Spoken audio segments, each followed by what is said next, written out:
To our channel అండి. నా పేరు రాణి. ఈరోజు మనతో పాటు ఉన్నారు సీనియర్ జర్నలిస్ట్ జ్యోతిర్మయి గారు. నమస్తే మేడం. నమస్తే మేడం, ఫస్ట్ ఈ కాన్వర్జేషన్ మనం స్టార్ట్ చేయాల్సింది అమృత ప్రణయ్ విషయం. ఇప్పుడు లేటెస్ట్ న్యూస్ అండ్ నిన్ననే కోర్టు కూడా అనౌన్స్ చేసింది. A2కి ఉరిశిక్ష అండ్ రిమైనింగ్ 6 మెంబర్స్కి ఎవరైతే ఉన్నారో నిందితులు వాళ్ళకి యావజ్జీవ కారాగార శిక్ష అనేసి. సో ఇక్కడ అంటే ఇది న్యాయంగా జరుగుతుందంటారా? అంటే ఇప్పుడు ఈ శిక్ష ఏదైతే వేశారో మీ తరఫున మీరు ఎలా రిసీవ్ చేసుకుంటున్నారు? ఇది ఖచ్చితంగా న్యాయమే. ఎవరైతే పొరపాటు చేశారో ఒక పరువు హత్య ఇది. యాక్చువల్గా ఇది అప్పట్లో ఒక సంచలనమే. ఆ అమ్మాయి కోటి ఆశలతో, ఆఫ్ కోర్స్ తన తండ్రి చాలా ఇష్టము, తండ్రికి కూతురికి మంచి బాండింగ్ ఉంది. తల్లిదండ్రులు చాలా ఆశలు పెట్టుకుంటారు పిల్లల మీద. బట్ ఇలాంటి సిచ్యుయేషన్స్ వచ్చినప్పుడు సరిగా తల్లిదండ్రులు ఒప్పించలేకపోవడము, లేకపోతే తల్లిదండ్రులు వేరే పెళ్ళిళ్ళు ఏమైనా అలయన్స్ చూస్తున్నప్పుడు సో తొందరపడి వీళ్ళైతే పెళ్లి చేసుకున్నారు. చేసుకున్న తర్వాత పెద్దల్ని ఎదిరించి ప్రవీణ్ అనుకుంటా, ప్రణయ్ అమృత ప్రణయ్ వాళ్ళు పెళ్లి చేసుకున్నారు. చేసుకున్న తర్వాత కొంతకాలానికి ఆయన వల్ల కాలేదు, డైజెస్ట్ చేసుకోలేకపోయారు. వాళ్ళ నాన్నగారు డైజెస్ట్ చేసుకోలేక ఆయన ఒక గ్యాంగ్కి సుపారీ ఇచ్చి అతన్ని పట్టపగలు నడి రోడ్డు మీద చంపించేశారు. చంపించిన తర్వాత అది బాగా పోలీసులు చాలా ఇదిగా తీసుకున్నారు. ఆ అమ్మాయి అయితే ఆ అమ్మాయి ప్రేమలో నుంచి అంటే కాళ్ళ పారాని ఆరక ముందే అమ్మాయి తన కళ్ళ ముందు భర్తని అది జీర్ణించుకోలేకపోయింది. ప్రెగ్నెంట్ పైగా అపోజిట్ సైడ్ ఉన్నది ఎవరైనా కానీ తను కేర్ చేయలేకపోయింది, బేర్ చేయలేకపోయింది. సో ఇలాంటి సిచ్యువేషన్ ఆ అమ్మాయి కోర్టు ద్వారా న్యాయం కోసం పోరాడింది. ఆ తర్వాత ఈ మధ్యలో అందరూ జైలుకి వెళ్ళారు. ఎవరైతే ఉన్నారో అక్యూజ్డ్ అంతా వెళ్ళారు. వెళ్ళిన తర్వాత శిక్షాకాలం అనుభవిస్తూ ఈ మధ్యలో మారుతీరావు వాళ్ళ నాన్నగారు ఆయన బెయిల్ మీద బయటకు వచ్చారు. బెయిల్ మీద బయటకు వచ్చి ఒక 6 నెలల మేబీ ఆయనలో అంతర్మథనం మొదలైంది. అంతర్మథనం మొదలయ్యి కూతురుని మన ఇలా చేశామే అని చెప్పి కూతురి జీవితం అంటే ఆ అమ్మాయి కనుక ఆటోమేటిక్గా కనుక వీళ్ళు అయి ఉంటే అది వేరే విషయం.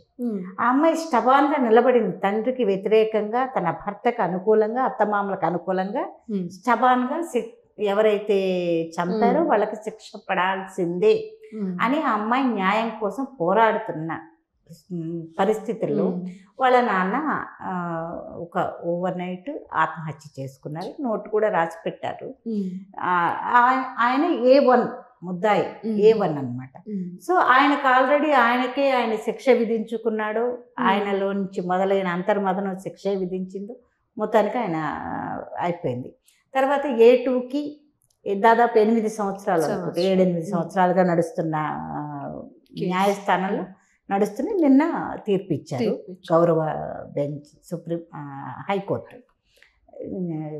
A2కి యావజ్జీవ కారాగార శిక్ష, A2కు ఉరి శిక్ష, మిగిలిన వారికి యావజ్జీవ కారాగార శిక్ష మిగిలిన వాళ్ళు ఇచ్చారు. It's a good turn. కొంచెం లేట్ అయినా కానీ అంటే న్యాయం అనేది గెలుస్తుంది. ఈ న్యాయస్థానాల మీద, లా అండ్ ఆర్డర్ మీద మనకు ఏదైతే అపోహలు ఉంటాయో అలాంటివి తొలగిపోయి ఖచ్చితంగా న్యాయం గెలుస్తుంది అనేది ప్రూవ్ అయింది. నిజమే, ఇలాంటి పరువు హత్యలు అనేది ఈ రోజుల్లో ఎవరు ఆలోచిస్తున్నారు? పరువు, కులాలు అని వాళ్ళ తల్లిదండ్రులకు ఆశ, అంచనాలు ఉండడం సహజం, కానీ మనం కాదు. అలాగే పిల్లలు కూడా తల్లిదండ్రులను ఒప్పించి చేసుకోగలిగితే అసలు ఇంత కథ ఇంతవరకు వచ్చేది కాదు.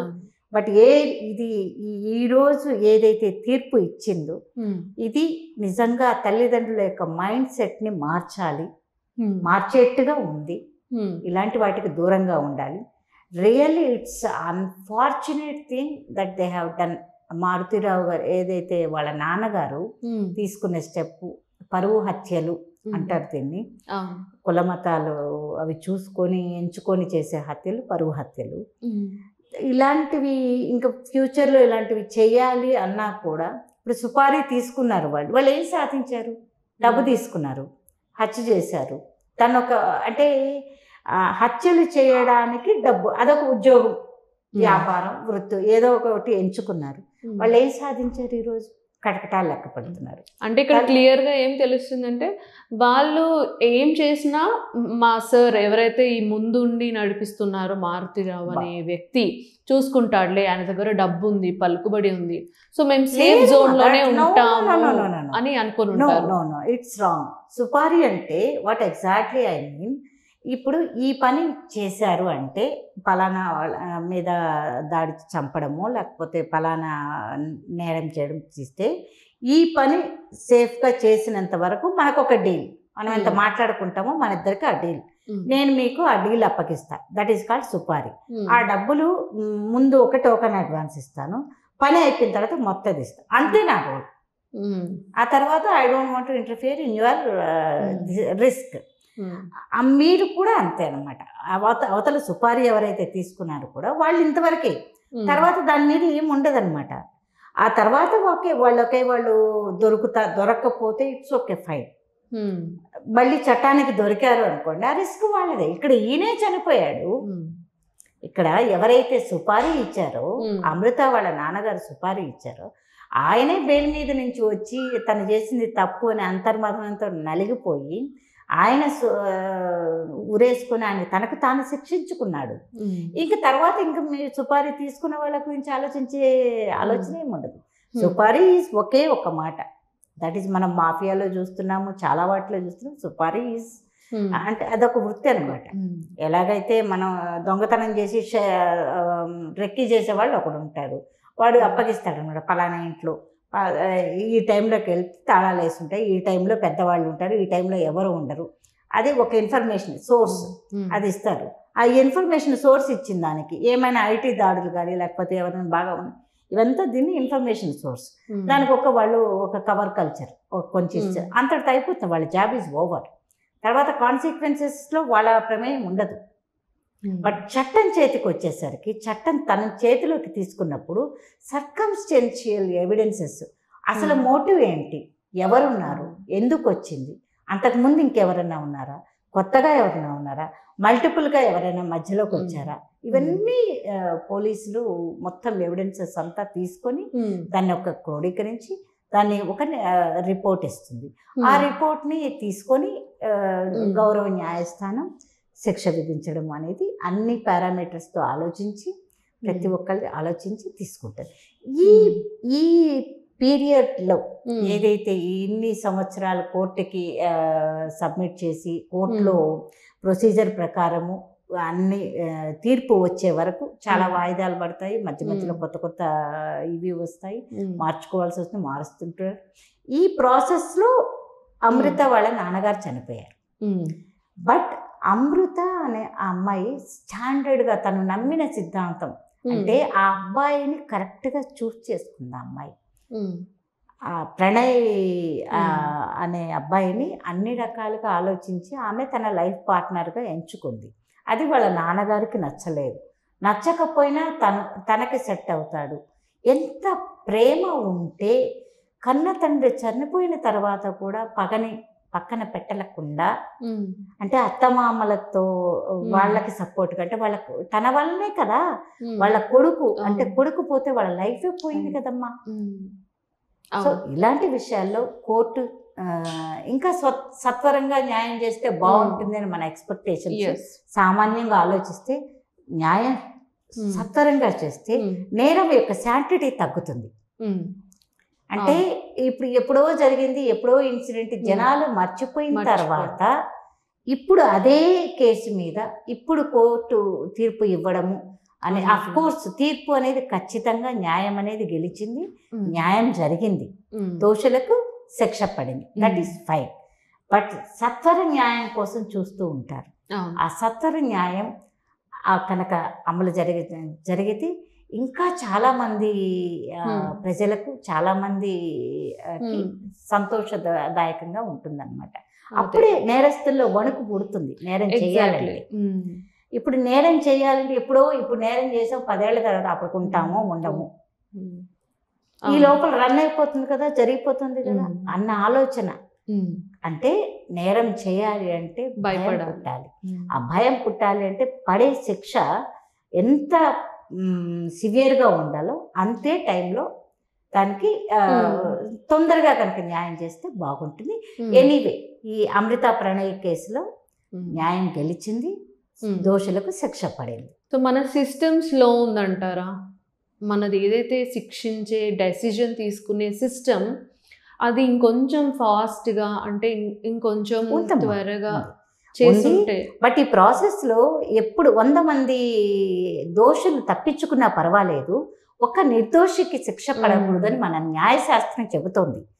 ఈ ప్రాసెస్లో వాళ్ళు న్యాయస్థానం ఎలా ఆలోచిస్తుందంటే ఒక్క నిర్దోషికి కూడా శిక్ష పడకూడదు అంటే ఎన్ని రకాలుగా వాళ్ళు ఆలోచించాలి, 360 degrees వాళ్ళ కాన్సన్ట్రేషన్ పెట్టాలి. ఒక దోషులకి తప్పించుకున్నా పర్వాలేదు, ఒక నిర్దోషికి అన్యాయం జరగకూడదు అనే ప్రాసెస్లో లేట్ అవుతూ ఉంటుంది. That we have to accept. At the same time we can see for fast. So ఇప్పుడు ప్రణయ్ అమృత డెసిజన్ తీసుకుంది, మా పేరెంట్స్ నాకు ఇంకో మ్యారేజ్ చేసేస్తారేమో, నేను ప్రణయ్ని మిస్ అవుతానేమో అనేసి. తను చిన్న వయసులోనే ఇంకా మెచ్యూర్ అవ్వని వయసులో ఆ ఇన్ఫాక్చుయేషన్ ఆ మూమెంట్లో తను ఆ డెసిజన్ తీసుకుంది.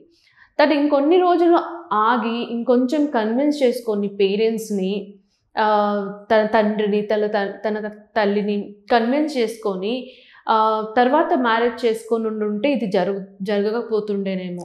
విధిరాత, దాన్ని ఎవరు మార్చలేరు. ఆ టైంలో ఆ అమ్మాయికి ఉన్న ప్రెషరు లేదా అబ్బాయి తల్లిదండ్రులు ఆ అబ్బాయికి ఉన్న ప్రెషరు దాన్ని అంటే మనం ఏదంటే బ్రెయిన్ మనం ఎలా ఆలోచిస్తుందంటే మనం ఈ టైంలో ఇది జరగకపోతే ఎప్పటికీ జరగదు. ఆ అమ్మాయికి ఒక క్యాలిక్యులేషన్ ఉంది, వాళ్ళ నాన్న ఒప్పుకోడు అనే ఒక స్టాండర్డ్ ఒక క్యాలిక్యులేషన్ ఉంది. వాళ్ళ నాన్న ఒప్పుకోకపోయినా నేను మనసిచ్చాను కాబట్టి, ప్రణయ్ నాకు మనసిచ్చాను కాబట్టి కంపల్సరీగా మేము చేసుకోవాలి. అది అంతకుముందు ఏమన్నా కన్వే చేసి ఉండొచ్చు వాళ్ళ నాన్నతో. వాళ్ళ నాన్న ఒప్పుకోరు, వాళ్ళ నాన్న ఒప్పుకోకుండా ఆయనకి ఇష్టం లేదు కదా అనేది మనకు తెలుసు క్లారిటీ. బట్ ఏమన్నా వాళ్ళు ఏమన్నా మాట్లాడుకొని ఉండి అలాగేమన్నా తీసుకున్నామో మనకు తెలియదు కదా.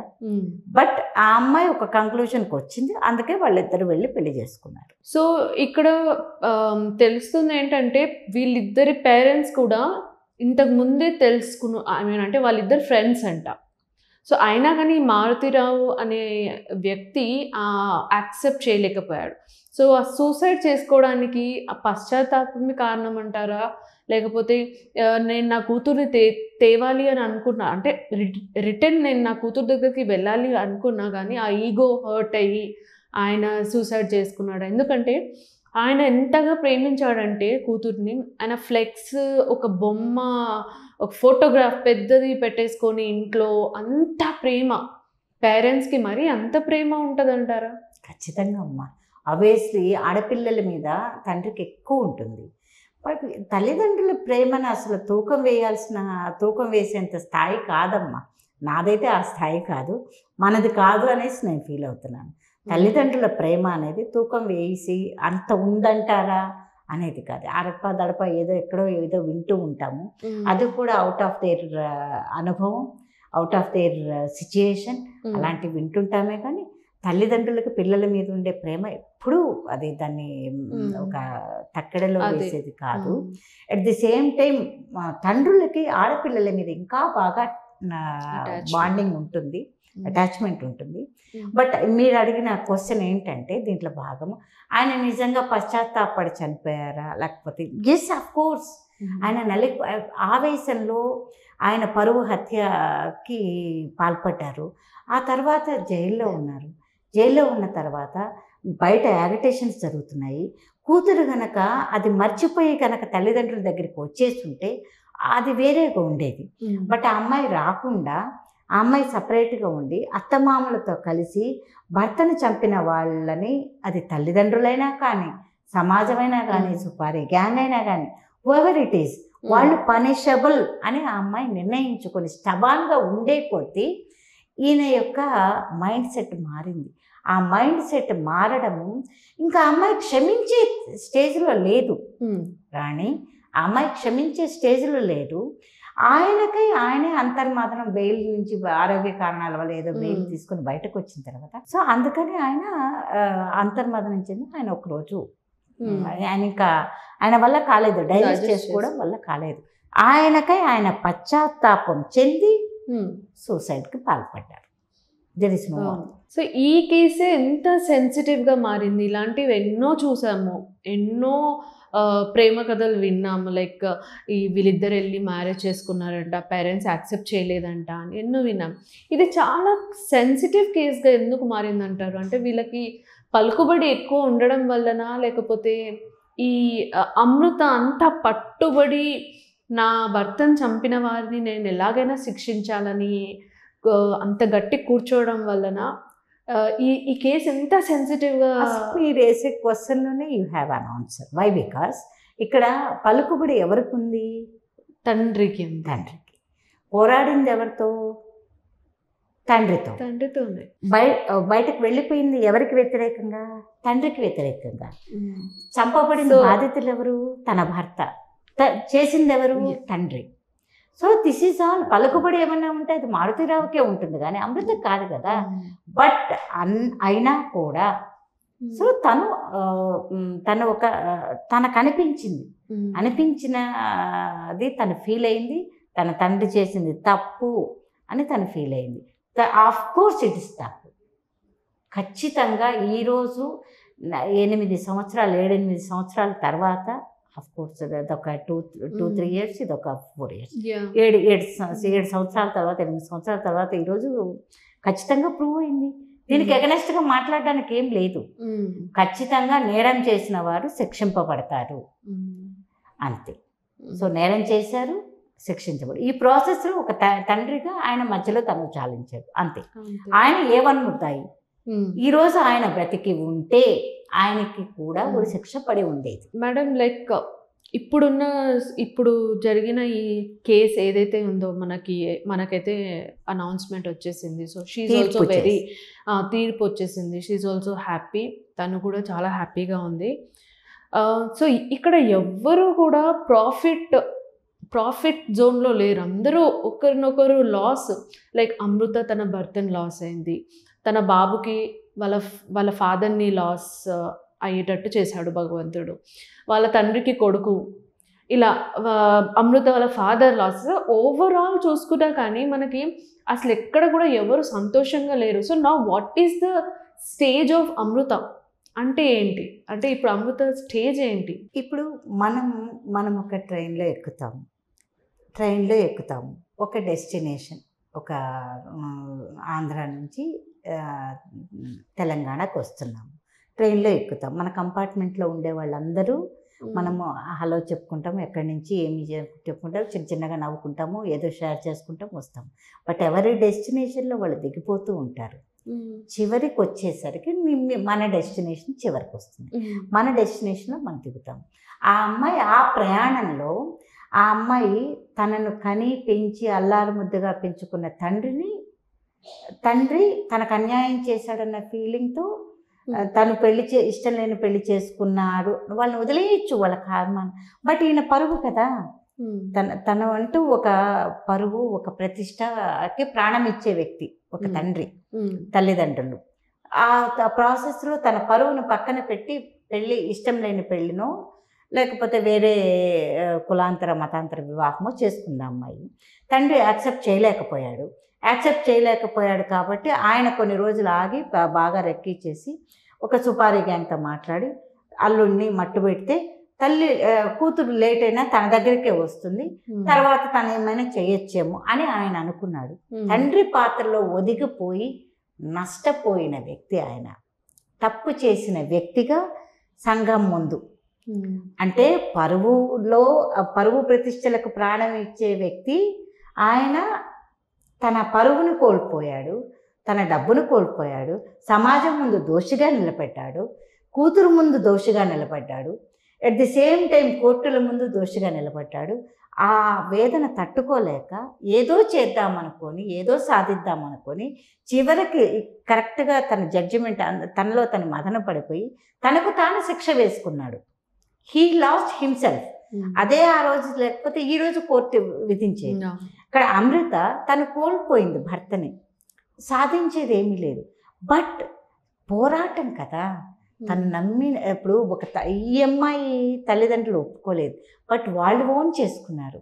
వాళ్ళు ఒక ఫ్యామిలీకి తన వల్లనే కదా భర్త వాళ్ళ కొడుకు లేకుండా పోయాడు అనే ఈ అమ్మాయి ఆలోచనలో నుంచి పోరాటం మొదలైంది.